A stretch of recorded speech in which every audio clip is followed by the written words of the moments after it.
Dominus vobiscum. Brilliance Audio presents the unabridged recording of The Time of the Wolf by James Wilde, performed by Simon Vance. Chapter 1.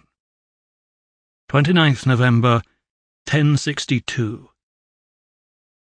It was the beginning of the end times. Black snow stung the face of the young man. Skidding knee-deep down the white blanketed slope, he squinted in the face of the blizzard as he struggled to discern a path through the wild countryside of high hills and dense forest. On his tongue the bitter taste confirmed his fears. Ashes, caught up in the swirling white flakes. He was too late. Beneath the howl of the gale he could now hear the roar of the fires ahead, and he glimpsed the billowing dark cloud just above the ridge, while at his back came the bestial call and response of the hunting party, drawing closer as he tired. From hell into hell. With numb fingers Ulrich pulled his coarse woolen cloak tightly over his black cowled habit, but his teeth still rattled, as much from fear as from cold. He was barely into his 18th year, his face as yet unlined by life's strife. Hazel-coloured hair hung wet and lank against his thin face, his tonsure already growing out, and black rings lay under his hollow eyes. At that moment the security and peace of the monastery at Jarrow seemed to belong in the memory of another, more innocent person, one uncorrupted by searing despair.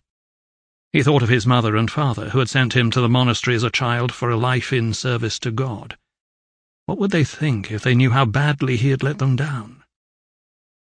Shrieking like lost souls, ravens rose in a cloud from the spindly trees as he staggered up the next slope.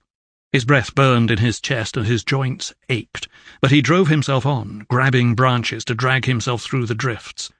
As the blizzard eased, he saw there was no way to hide his path. Across the desolate white landscape, his footprints trailed behind him for miles, leading the raiders directly to him. At the top of the ridge, Ulrich made the mistake of glancing back.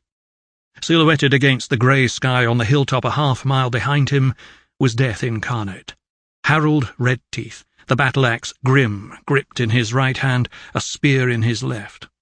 The Viking paused only briefly, the wind whipping his cloak, before plunging down the hillside into the trees.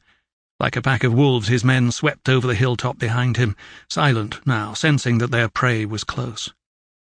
Frantically, Ulrich crested the ridge, only to fall to his... Sample complete. Ready to continue?